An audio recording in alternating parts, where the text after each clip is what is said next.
छत्रपती शिवाजी महाराजांना महाराष्ट्रातून मिटवण्याचा प्रयत्न चालू आहे। आता तुम्ही मालेगावातली घटना बघितलीस।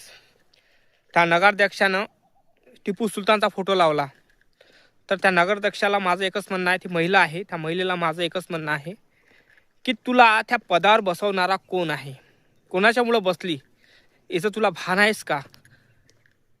कारण छत्रपती शिवाजी महाराजांना स्वराज्याचं तोरण नसतं बांधलं तर तुला माणूस काय आहेस हे तुला अस्तित्व माहीत नसतं। आणि बाबासाहेबांना तुला त्या पदावर बसवलं कारण एक संविधान निर्माण करून, आणि त्याचा तू गैरफायदा करून राहिलीस। अगं त्या महामानवानं तुला त्याच्यावर बसवलं, त्याचा तू विचार न करता त्या पदावर बसवलं, त्या विचार न करता तू तू फोटो लावला। मी नाही म्हणत नाही की तू लावला, चुकी केली, हे केली ते केली, पण माझं एकच म्हणणं आहे, हा महाराष्ट्र छत्रपती शिवाजी महाराजांचा महाराष्ट्र आहे, बाबासाहेबांचा महाराष्ट्र आहे, आणि त्याच्यात तू अशा पद्धतीने करत असाल तर आम्हाला एकच वाटणार की तू छत्रपती शिवाजी महाराजांचं अस्तित्व मिटवण्याचा प्रयत्न करत आहे।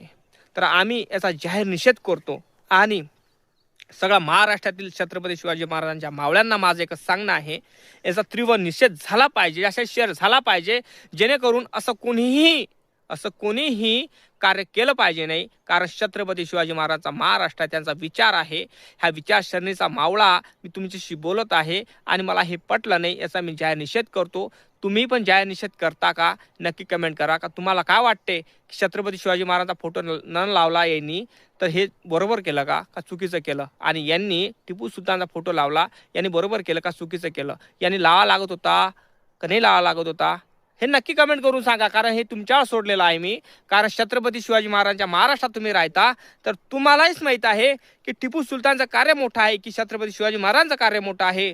आणि ही महिला ज्या पदावर बसलेली आहे हे कोणामुळे बसलेली आहे हे नक्की कमेंट करून सांगा दादा। हात जोडून विनंती करतो। जय भीम, जय शिवराय।